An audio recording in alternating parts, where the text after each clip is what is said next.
tell you a story. One day, a dear friend of mine came to me and said, hey, I managed to score tickets for the San Francisco Symphony. And if anyone is from California, you realize this is actually a pretty big deal. The San Francisco Symphony is one of the most renowned orchestras in the world. MTT, as they call the conductor, is super famous. And this was going to be my first time. So obviously, I immediately said yes. This is going to be super exciting. I've never been to one of these. This is what it looks like. Brilliant acoustics, amazing music. So I was like, OK, great, let's do it. I was working for Apple at the time, and I was down in Cupertino. And all of a sudden, I was like, OK, how am I even going to get there in time? Is that going to be an issue? Well, luckily, Apple had a wonderful shuttle service that would pick you up in the morning from San Francisco, drive you down to Cupertino, and back again. And I checked the schedule, and the very first shuttle would actually arrive in San Francisco just in time for me to make the symphony. Now, the one thing you need to know about the symphony is once the doors closed, they are closed, and they will remain closed for the duration. So they will simply turn you away. So I got a little stressed, but I was like, OK, I can make this, I can make this. Hold on. Then I realized this is what people that go to the symphony look like. And this is what people who work for Apple in Cupertino look like. So I had a bit of a quandary here. So I was like, OK, well, how do I fix this? I mean, I could buy some clothes. And I was like, no, I can't, because I literally have 5 minutes to get out of the shuttle and get to the symphony. So how am I going to do this? So I actually went online, find a jacket that I really liked. It sort of looks a little bit like what I'm wearing right now. Ordered it, and had it actually delivered to the store itself with a little note saying, somebody will be around to pick it up. And luckily for me, that somebody was a service called Postmates. It's literally an app, you pull it up, and you can just say, pick up this from there and deliver it somewhere else at a certain time. So I literally had them pick up the jacket and drive it over, or bike it over, more like, to the symphony just in time for me to pick it up. Of course, I also still needed to get from the shuttle to the actual venue. Luckily, Uber was there and was able to drive me in time to the symphony for me to pick up that jacket, put it on, and go in just before the doors closed. Presto. That's MTT, by the way, Michael Tilson Thomas. We all know that feeling, right? Technology kind of makes the impossible possible. It's a really amazing and transformational thing that is being done to us in a way, right? We have this power in our pocket with our phones, maybe even our Apple Watches and what have you. Life simply becomes smoother, easier, and let's face it, better. I was able to actually do something that otherwise in a traditional world I wouldn't have been able to do at all. And that's quite amazing. And we have endless examples of this everywhere around the world and in our daily lives. So think about, for example, renting a car. Most of us have probably had to rent a car at one point in our lives. You go online, if you're lucky, and you reserve this car, and you get there and you have to stand in line. And you have this long, drawn-out check-in process. They check all your documents, even though it's the 5th time you've rented the car. They still check the whole thing all over again as if they've never heard of you before in your life. And you kind of said, oh, I want that particular car. I want the Ford Mustang something something. And you get there and it's like, yeah, well, we're all out of Ford Mustang something somethings. We've got a Toyota something for you instead. It's like, I don't want a Toyota something. Well, that's what we got. Tough luck. And then, of course, they list all of the surcharges, and they make it really sure that you actually get the insurance waiver at an extra $200. And they kind of keep upselling you, and you kind of feel like, OK, I'm already done here. I'm just frustrated at this point. I have my car, fine, but I'm pissed. Compare that to some of these newer services that are around, Turo, Zipcar, and several others. Right? I go online. There's no check-in counter. I literally just find out where the car is that I want. I go there. I punch a button on the app. The car opens, and I drive away. There's literally no two ways about it. It's that exact car. So whether that is a super practical Toyota Sienna that fits the entire family, at $59 a day. I mean, that's a tough price to beat. Or if I want to go nuts, I'm going to go for the BMW i8, and I can actually do this. Where else can you do this? I've always wanted to drive a supercar. I'm not super into cars, but I would love to drive a supercar. So you can just go ahead and do that. And you punch a button, and a supercar opens up for you. Kind of makes you feel pretty powerful. Same thing with hotels, right? You stand in line, there's the check-in process, they tap stuff on keyboards, and you have never any idea what it is they're actually typing. And they're looking at stuff, and they're going, mm-hmm. And you're like, okay, is there a problem? No, everything's fine, sir. And, more of this continues for about 10 minutes, and then they hand you a key card, right? There's hidden costs. It's unclear what you will get. There's beautifully lit, photographs of these amazing rooms, and then you sort of realize they use a super wide-angle lens, so the room looks like, again, frustration, right?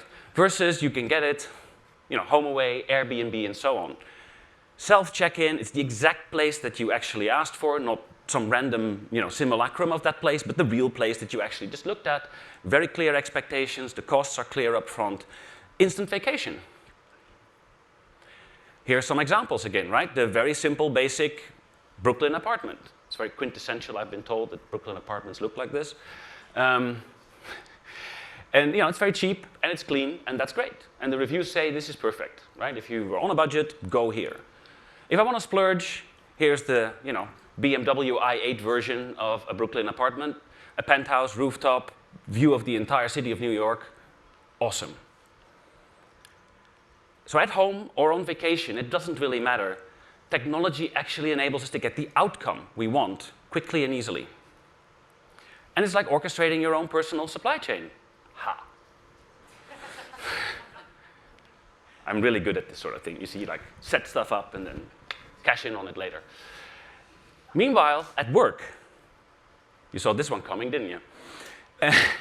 We have an example of one of our clients. A long time ago, some years back, I was talking to this client, and they were talking about the previous system, the setup that they had prior to installing and rolling out Tradeshift. They had 40 approval steps for purchases. 40. It's a simple purchase. It goes through 40 nodes, as they call it, before it actually hits an order. And 60% of every single request of all the requests that were made were rejected. Why? As they called it, because they were no longer needed. And I was like, what do you mean? Why? What do you mean no longer needed? Well, what it turned out was that approval took so long that most employees just ended up buying it on their own personal credit cards and expensed it instead. Imagine the enormous amount of overhead that incurred, right? You just went through most of a process. Maybe you were at step 30 out of the 40, and then somebody comes in and says, yeah, no worries, I've got this, it's fine. And then a whole expenses process starts alongside of it, all for the simple order of, maybe like a Bluetooth keyboard. These people that did this, they probably felt like heroes. Right? You can almost imagine the water cooler conversation. Like, did you get your thing approved? No, but you know what? I got it, it's fine. I'm just going to buy it, and then I'm going to expense it. I'll take the battle with the expense management people. It's fine. They probably got huge social credit at work just for circumventing that process that was so carefully and laboriously created to do everything right according to the corporate standard. So purchases requiring multiple levels of approval, travel bookings are the same, expenses again, etc., right? And then when that process breaks down, what happens? It just sits there. And you kind of go like, okay, what do I do now? Who do I talk to? Do you even know who to talk to? Some of us are working for quite large companies. I mean, even Tradeshift is getting to that stage where, we have so many people, we don't know everybody. How do you find the person that will actually help you resolve that issue? And are they empowered to do so? And then when you talk about the supply chain, just like Paul was earlier referring to, right? He was saying, employee experience, customer experience, and the supplier-partner experience. Most of us never communicate with the supply chain. We know we have one, but it's somewhat over there, It's almost like there's two doors. One leads to the system of record, and the other leads to the supply chain. And it's that same Hydra that is guarding both of them. In this case, you should have the power of your supply chain at your fingertips, but you do not. So how did we even get here? That doesn't make sense, right? It doesn't feel right. But we got here for very good reasons. Most of today's processes come from the Industrial Revolution. We learned how to make products for the first time, exact copies of the same thing, in this case a Ford Model T, on a conveyor belt. And these paper processes that were created to actually manage all of that, were actually the necessary part to keeping that moving. It was a time when you still had tube mail. Does anyone even here remember tube mail, ever used it? You'd have these pneumatic tubes. Yes, exactly, Duncan. You had these pneumatic tubes, you see them on the ceiling, right? and they would run through the entire building, and you'd have a little container, and you put stuff in there, usually like a piece of paper, and stuff it into this pipe, and it would go thunk over to wherever it was they needed to be. And you had a whole department that just managed that traffic. It was absolutely insane from where we're standing today, but it was the height of modernity. Companies owned their own power plants. If you were a power plant manager, that was an esteemed position. The entire company would rely on you actually doing your job correctly. And to connect with an earlier point, if you are living in California, you would probably wish you had your own power plant right now. We recycle a lot of jokes, as you can see. In this case, this is the actual power plant here on the premises. So this is what the Navy was actually using to power their facility here. So that's actually pretty neat. There wasn't really, though, a real-time overview. If you have a piece of paper that sort of represents your process or the work at hand, it's only going to be in one place, right? It's somewhere in your organization, and you have to hope that it will end up in the right place. Because you can't take a step back and actually figure out where everything is. You have to rely on the process to get it to where it needs to be. So if something went wrong, you literally had to follow the paper trail. That is what the paper trail means. Kind of sign it off, pass it on, sign it off, pass it on. You had these wonderful envelopes that you stuffed things into, and you would write all the people that needed to see it, and then hopefully through the internal mail system, it would eventually get there. So in a paper world, as you can probably see, that was the only way it could work. A sequential process, one person handing over to the other, handing over to the next. And if it went wrong somewhere along the way, any deviation at all, game over. You may have heard all of these stories about files disappearing into elevator shafts, and then years later they find out the elevator doesn't work, and there's like a pile of files that people didn't want to deal with, and just stuff them in the elevator shaft, right? It just gets lost. Nobody knows where these files are or that they even exist. How would you? And then SAP and some of these other system of record companies that Paul was talking about came along, and they just basically took those processes and replicated them one-to-one into software. And that kind of hardwired our expectation of what a process should be. This is what everybody thought, that's a process, and process is good, it's necessary, so let's just do it. And we went along with that. So it was process over outcome. The process was meant to be there to support the outcome, but increasingly it became just about the process itself. And people in a process like that just become replaceable process units. They're not individuals, I'm not a number, I'm a real man, At least I hope so. So at home, connecting back, we are actually digital natives. We've completely embraced this notion of outcome-based apps that at a punch of a button deliver what you need when you need it. But at work, we're still focused on process adherence rather than the desired outcomes. And of course, you can't get a lot of these outcomes without some form of process. But the question needs to be, what is in the lead here? Is it the outcome you want, or is it ensuring that the process that you've built is followed to the letter? So no outcomes, just process is what we're kind of stuck with. And I think most of us can recognize this frustration, right? You kind of want to, tear at yourself and say, why do we keep doing this? It doesn't make any sense. But yet again, there we go, going into work the next morning, and we do it all over again. In a digital world, though, we don't need to do process this way. There is no real reason to follow a paper-based concept in a digital world. We actually do have the overview, we do have the data, we can make inferences, we can use AI and so on to actually create a state that is actually far more impactful than where we are today. Here's a great quote from Buckminster Fuller. You never change things by fighting existing reality. To change something, build a new model that makes the existing model obsolete. And you can kind of see that that's what we exactly haven't done in IT so far and in our businesses so far. What if we let people be the heroes? Rather than saying, they think that they're heroes because they circumvented the process, why not actually go with them, guide them, and provide them the tools to do the same thing, but in a way that we can actually understand and manage and monitor and be sure of will get us the right outcomes? That's possible now. Here's an example, right? With TradeShift Go, we can actually eliminate a lot of these antique processes, cut a lot of the cost, and empower our employees. I have a really quick video of this, right? So here somebody's actually asking for a virtual card, in this case for a Bluetooth keyboard. So you get a virtual card out of this process that you can apply anywhere you can apply a normal credit card, except it's fully managed by a process that is heavily automated, gets it to the right person quickly, and you get a response immediately. The outcomes that you can achieve with something like this are far greater than having to wait 3 weeks to get this done. So here you see the request has been sent off, it was quickly coded, and it's been marked as approved, and there you have a virtual card that you can spend anywhere you like. Super flexible, and it kind of does that same thing that these other people were just earlier doing in this company, right? Going around the process in a way, and then just buying it themselves and expensing it.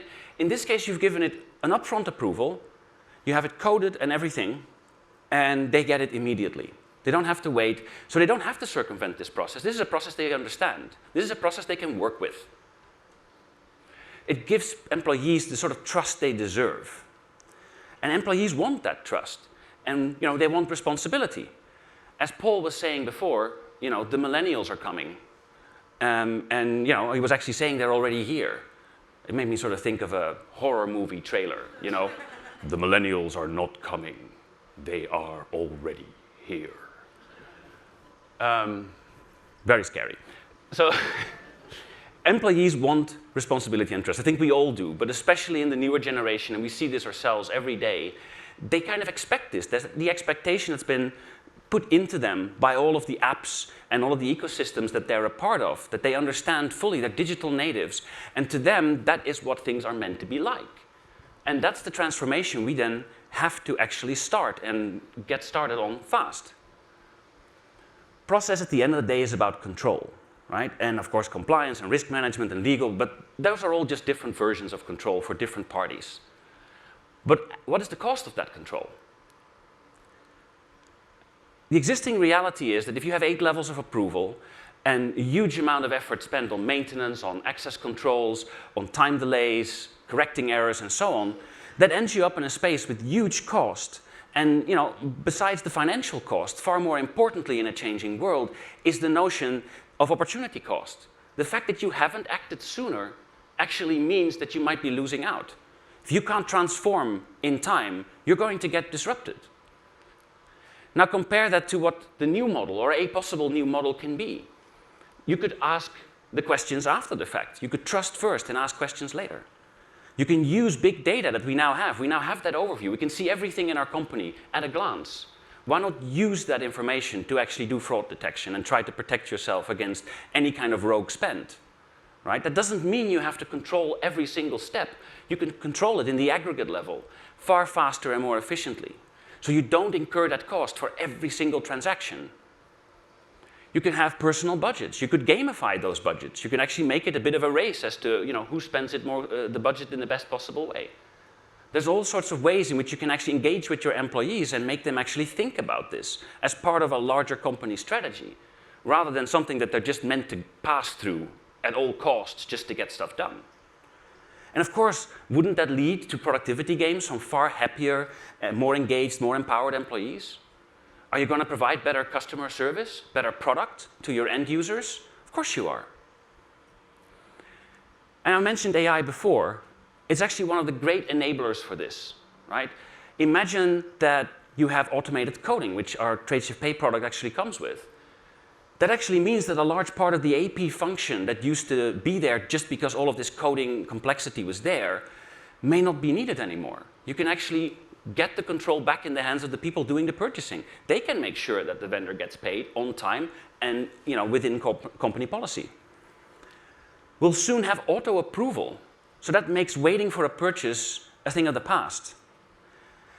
And more importantly, because of AI's ability to actually test itself and test its own outcomes, a lot of today's hidden costs will be visible. You'll actually be seeing what the cost of these processes is, what the cost of making an error is. And then you can dial it in. You can say, look, at different settings will have different outcomes for me, different amounts of risk that I'm going to be comfortable with, and different outcomes in terms of cost benefit as well. Right? At certain settings, it's going to be super efficient, but it's going to have a certain outcome that you may not want. So you can dial it in a little bit differently and get to the exact right point for your organization. A point between the cost of doing a lot of manual work versus the cost of high automation, or the lack thereof. And then how about enabling your employees to find the right people to solve problems with? If you have a high degree of automation, then the problems that remain are human problems. They're problems only humans can solve. You can't just put technology on them anymore, right? You're going to have a number of people talking to each other to actually resolve these issues, and that's what you want your employees to be focused on. That's what makes them feel useful. They feel like they're actually contributing to the company at that level. They're not going to feel that if all they're doing is click approve. They want to actually engage their brain. As a growing company in TradeShift, we actually faced that problem ourselves. Back when I joined about 5 years ago, we were 160 people. And I probably knew 140 of them by name and knew where they roughly were working. Nowadays, we are probably 1,200 people in some kind of like 25, 28 different offices around the world. I don't know everybody anymore, right? How could I? And I'm sure many of you in larger companies have the same issue. So we actually figured out we need to fix this problem for ourselves. So here's an app that we built for TradeShift internally. Right, this is not a product that we're selling, but it actually gives you a full company directory with pictures and actually find out what people are doing. You can search on their title, on their name. Here is product, right? So my chief of staff is there, some of my VPs. There's even sort of a real me, which is kind of funny, right? You kind of show who you really are, so people instantly connect with you. Well, here's me. I had a bad hair day. Sorry about that. This is my head of UX. And it's very easy to then get in touch. And similarly, you can actually find out what's happening in different offices, connect with them. There's little videos. If you go and visit that office, there's a whole guide as to how to get there, how to get in, who to talk to. And then there's even a concierge function where you can punch a button and ask any question you have, and it will route you to the right person. Right? So it actually helps us connect internally in a whole new way. Now, getting your employees to orchestrate a supply chain like they do at home, how would you do that? This is going to be the real important and powerful change that we need to actually achieve together, right? Get that same feeling that I got from making it to the symphony with a jacket on time, and have that be the same way everybody feels in their job every day. If you have a true network like TradeShift where everything is connected and all your supply chain is present, really present, not just with a profile, but with real humans, you can instantly connect to anybody. And we will even figure out for you who that person is you need to be connecting to for the exact business problem at hand. So if you have an issue with a particular invoice, we know who on the other side needs to be contacted. We can drag in our colleagues. They can drag in theirs, and they can actually work together to solve the problem in real time. And then lastly, what about providing this level of outcome for your own clients? You're transforming in order to stay in business, to gain a competitive advantage. But that's not truly going to be the case unless you start doing the same with your clients, changing your products from solutions to outcomes, right? It's going to be a huge transformation, but it's the one that will ultimately make you win. So think about that. As you go through your day today and tomorrow, and you're joining some of our sessions, keep that in mind. Ultimately, this is about your clients. All of the transformation, all of the change inside of your company is there for you to provide a better outcome for your clients at the end of the day. That's what makes an adaptive enterprise. Ultimately, if people feel powerful, they probably are. So let's make our people feel powerful all the time. That was it for me. Thank you.